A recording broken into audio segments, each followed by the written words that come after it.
Hello students, I am Tripti Rajput from mathematics department. आज हम लोग स्टार्ट करने वाले हैं कॉसी इंटीग्रल फार्मूला। ठीक है, कॉसी इंटीग्रल उससे पहले देख लेते हैं कॉसी इंटीग्रल थ्योरम क्या होता है। तो theorem, if a complex function f of z is analytic on a simple closed curve c, then integration along to c f of z dz is equal to 0। कह रहा है कि एक complex function है f of z जो कि analytic है किसी एक simple closed curve C। C का मतलब क्या होता है? एक सर्कल है। ठीक, देन उस केस में जो इंटीग्रल f of z है उसकी वैल्यू क्या होगी? 0।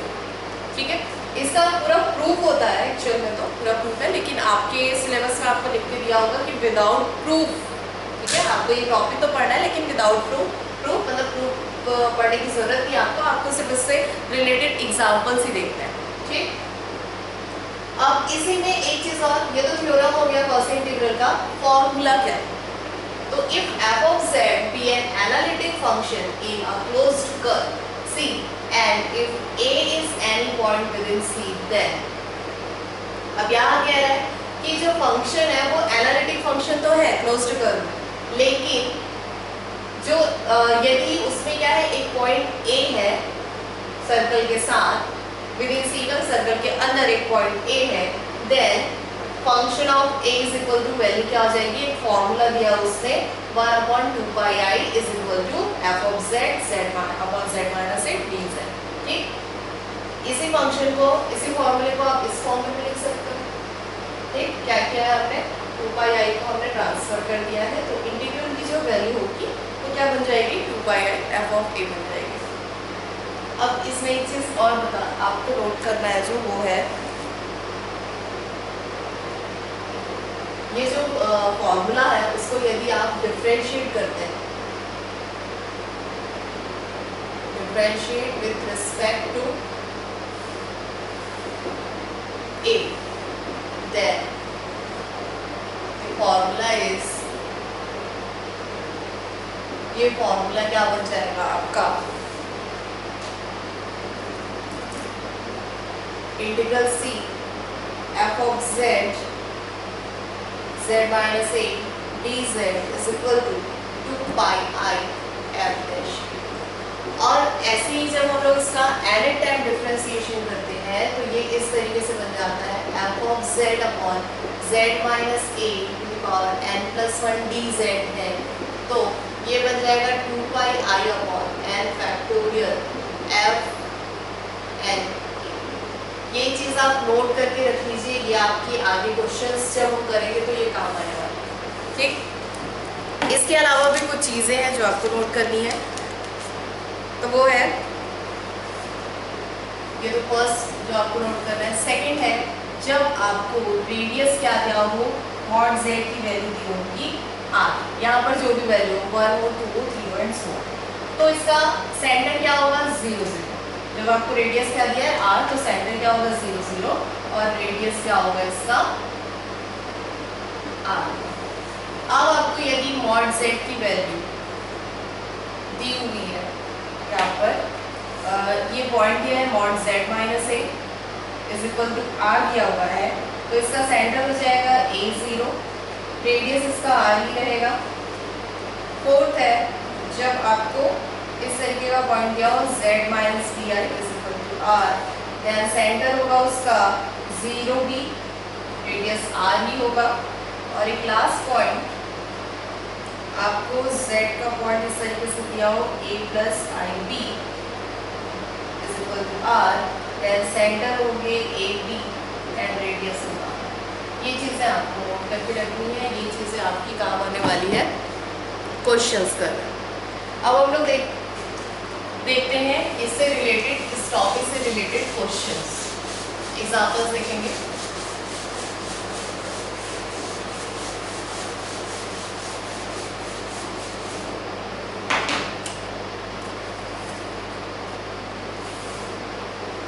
क्वेश्चन है, अच्छा क्वेश्चन करने से पहले एक चीज़ बता देना चाहती हूँ, हमने कॉसी इंटीग्रल फॉर्मूला जो पढ़ा है उसको पढ़ा कि उसमें यदि ये अलॉन्ग टू सी सर्कल के अलॉन्ग पे पढ़ रहे हैं हम लोग, जो भी कौन सी एरिया कॉस इंटीग्रल फॉर्मूला है, ये आपका है एफ ऑफ जेड, ठीक, ये कंटूर है आपका। यदि यहाँ पर ये सिर्फ क्या है, एक सिंपल क्लोज्ड कर्व है, तो आपका इंटीग्रल जो हो जाएगा F of Z D Z is equal to 0। अब यदि यहाँ पर एक ऐसा पॉइंट है एक जो डिफाइन है, यदि वो सर्कल के अंदर है तो आपकी वैल्यू क्या हो जाएगी, C F of Z Z minus A, ये हो जाएगी वैल्यू किसकी, एफ ऑफ ए, ठीक। अब आपको क्वेश्चन किस फॉर्म में दिया रहेगा, ये जो फॉर्म है इसी फॉर्म में आपको क्वेश्चन दिया रहेगा। आपको सबसे पहले इस ए को देखना है कि ए की वैल्यू क्या है। यहाँ ए सर्कल के अंदर है या सर्कल के बाहर डिफाइन हो रहा है। यदि वो सर्कल के बाहर डिफाइन होता है तो सीधी सी वैल्यू क्या हो जाएगी, 0 हो जाएगी। और यदि अंदर डिफाइन होता है तो ये वाला फॉर्मूला, यदि बाहर है पॉइंट तो 0 हो जाएगा, ठीक। याद रखना जो भी पॉइंट हमको दिया हुआ है, इस ए की वैल्यू जो भी होगी, यदि ए अंदर वेरी कर रहा है तो वैल्यू क्या होगी, ये फॉर्मूला अप्लाई होगा। और यदि ये ए क्या हो, सर्कल के बाहर हो, तो वो सीधे सीधे 0 हो जाएगा वो फंक्शन। अब आते हैं हम लोग क्वेश्चन में।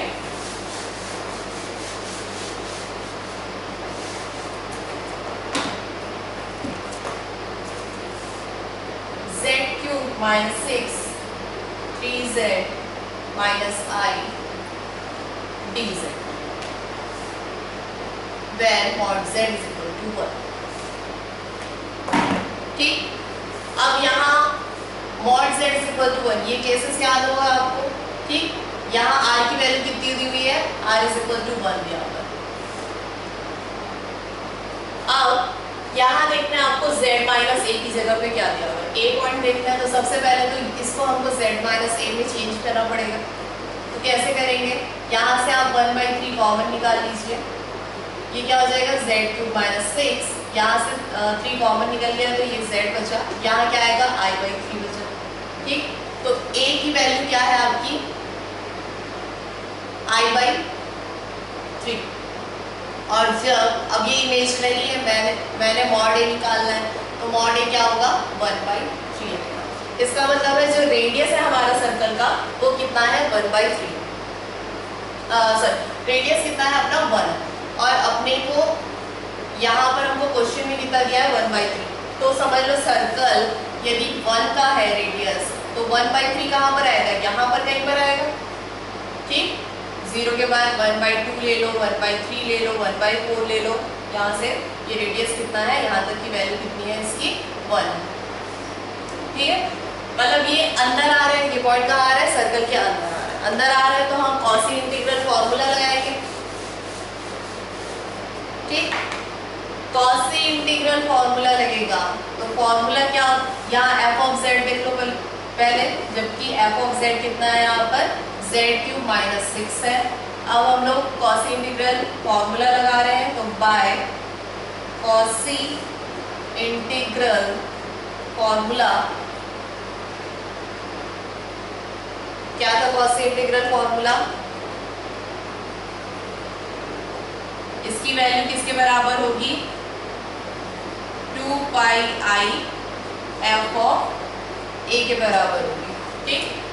अब यहाँ a की वैल्यू कितनी है 1/3 है, तो 2πi इज इक्वल टू क्या हो गया i/3।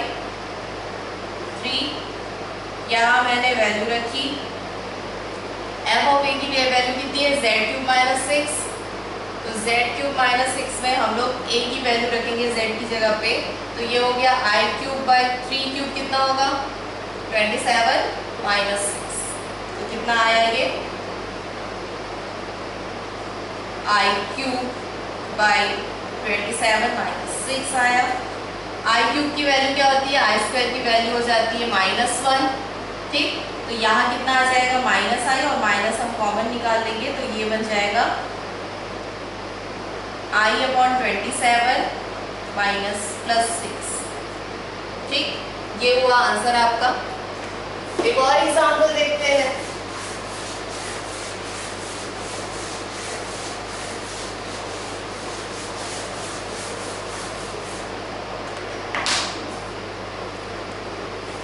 है आपका cos 2 pi z divided by 2z minus 1 z minus 3 dz। यहाँ भी mod z is equal to दिया है 1, मतलब रेडियस कितना है आपका 1, जो सर्कल होगा उसका रेडियस कितना है 1। अब हमें इस पॉइंट के लिए देखना है, तो आप देख रहे हैं यहाँ पे दो फंक्शन दिए हुए हैं, सिर्फ एक ही फंक्शन नहीं है, मतलब यहाँ से दो रेडियस निकलेंगे। इसको पहले सॉल्व करना पड़ेगा किससे, पार्शियल फ्रैक्शन से। यहाँ f ऑफ z की वैल्यू दी है आपको cos 2 pi z, ठीक। तो इस इक्वेशन को मैं लिख सकती हूँ f of z upon 2z minus 1 और z minus 3 dz लिख सकती हूँ बाय पार्शियल फ्रैक्शन।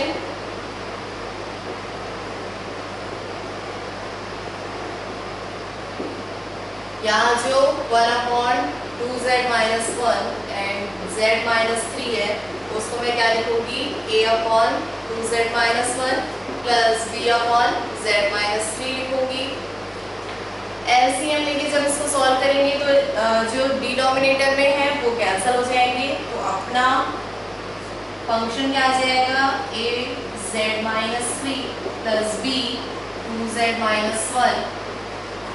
यहाँ मैं एक बार z minus 3 is equal to a के कोफिशिएंट को कंपेयर कर लेती हूँ, तो a के कोफिशिएंट को कंपेयर करने पे z minus 3 is equal to 0 आ रहा है, क्योंकि यहाँ a का कोफिशिएंट z minus 3 है और सेकंड साइड पे क्या है, कुछ भी नहीं, तो 0 लेते हैं। b के कोफिशिएंट को कंपेयर करती हूँ तो 2z minus 1 is equal to 0 आ जाएगा। इसका मतलब है यहाँ z इज इक्वल टू 3 आया और यहाँ z इज इक्वल टू 1/2।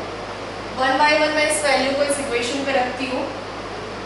जब z इज इक्वल टू 3 रखती हूँ तो देखो यहाँ ये 0 जाएगा, तो b कितना आ रहा है, b ये हो जाएगा b 2 इंटू 3 कितना होगा, 6 minus 1, 6 minus 1 5 होगा और 5 को ट्रांसफर करने पे b की वैल्यू आ गई 1/5। अब z इज इक्वल टू 1/2 है, मैं इक्वेशन में 1/2 रख रही हूँ, यहाँ मैं 1/2 रखती हूँ, 1/2 minus 3, यहाँ 1/2 रखने पे ये 0 जा रहा है, तो a की वैल्यू आ रही है अपनी, इसका एलसीएम लूँगी तो कितना आएगा, -5/2, ट्रांसफर करूँगी तो हो जाएगा -2/5, ठीक। a और b की वैल्यू आ गई है हमारी, इस वैल्यू को मैं पुट कर रही हूँ कहाँ, इस इक्वेशन में a और b की वैल्यू पुट करूँगी।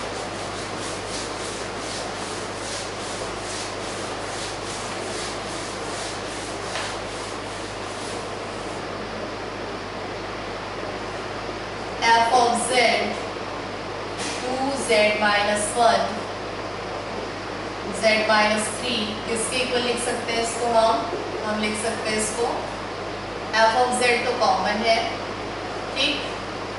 a अपॉन 2z minus 1 था तो a की वैल्यू कितनी है, -2/5, तो यहाँ मैं -2/5 को कॉमन लिख लेती हूँ और अपॉन आ जाएगा 2z minus 1।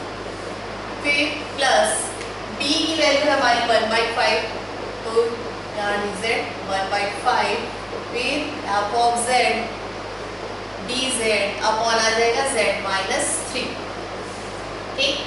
अब बाई गॉस इंटीग्रल फॉर्मूला हम लोग जानते हैं f of z upon z minus a is equal to होता है, dz इज इक्वल टू होता है f of a 2 pi i होता है, ठीक।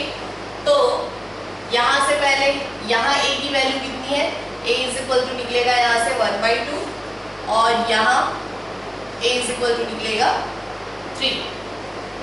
इसको सॉल्व करेंगे तो ये क्या आएगा, 2 कॉमन निकालने पे ये हो गया -1/5 f of z dz upon z minus 1/2 हो गया, प्लस यहाँ एज इट इज रहेगा f of z dz z minus 3, ठीक। अब हमारा सर्कल दिया कितना था, रेडियस कितना था उसका 1 का रेडियस था और यहाँ a की वैल्यू क्या है, 3 है, मतलब पॉइंट a कहाँ जा रहा है, सर्कल से बाहर जा रहा है। सर्कल तो 1 रेडियस का है ना, तो 3 पॉइंट कहाँ आ सकता है, सर्कल के बाहर आएगा। सर्कल के बाहर आया तो ये जो फंक्शन है वो तो 0 हो गया, ठीक।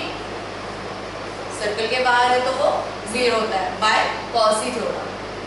उसके बाद हम इसको देखते हैं, इसमें a की वैल्यू क्या है, 1/2 है, 1/2 1 से छोटी है, मतलब कहाँ आएगी, सर्कल के अंदर आएगी। मतलब ये डिफाइन हो रहा है, ए सर्कल के अंदर डिफाइन हो रहा है, अंदर डिफाइन हो रहा है तो क्या आ जाएगा, ये फॉर्मूला अप्लाई होगा। तो -1/5 एफ ऑफ ए की वैल्यू क्या है, -1/2 इंटू 2πi। ठीक, तो ये हो गया -2πi/5। फंक्शन की वैल्यू देख लेते हैं। फंक्शन की वैल्यू क्या थी अपनी, cos 2πz थी। cos 2πz में अब z की जगह क्या रखेंगे, इंटू 1/2, देन -2πi/5। ये 2 कैंसिल हो गया, कितना आया cos पाई, और cos पाई की वैल्यू कितनी होती है, -1 होती है। तो ये माइनस चेंज हो जाएगा प्लस में, और अपना आंसर आया 2πi/5। ठीक है, नेक्स्ट एग्जाम्पल।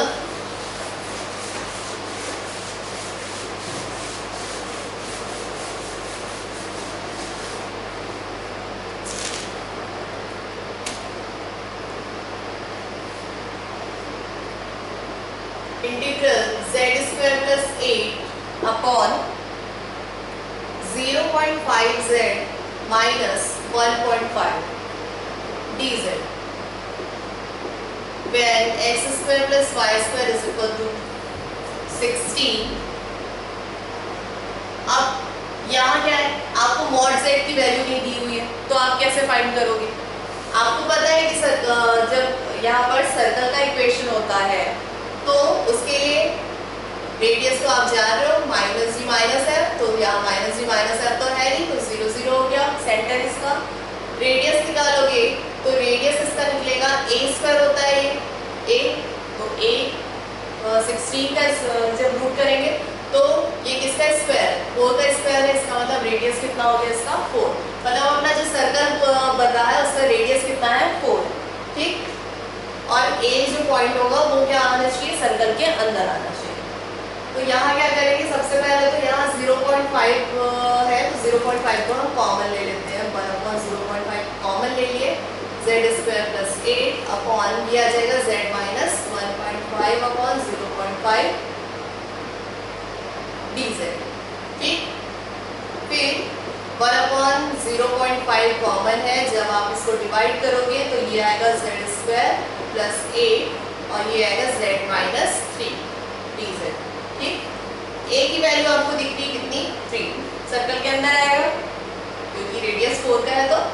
और f ऑफ z की वैल्यू कितनी है, z² + 8। अब सर्कल के अंदर है तो cos फॉर्मूला लग जाएगा जो कि क्या है 0.5, ये आ जाएगा 2πi f ऑफ a, और f ऑफ a की वैल्यू कितनी दे रहा है, 3 दे रहा है। फिर 1/0.5 2πi। अब f ऑफ z देख लो क्या था, z² + 8 था, z की जगह पे क्या वैल्यू आएगी 3, तो ये हो गया 9 + 8 हो गया। 9 + 8 कितना होता है 70, तो 70 × 2 32, 34πi/0.5। इसको आप और सिंप्लीफाई करना चाहते हो तो कर सकते हो। इसके और भी एग्जाम्पल्स आप देखेंगे यदि और सॉल्व करते जाएंगे, जितनी प्रैक्टिस करेंगे उतनी अच्छे से ये क्वेश्चन आपको समझ में आ जाएगा। इतना ही कॉन्सेप्ट है इसका, इससे बाहर का कुछ भी नहीं पूछेगा। आगे का के जो भी पॉइंट्स रहेंगे वो नेक्स्ट वीडियो में देखेंगे हम लोग। Thank you.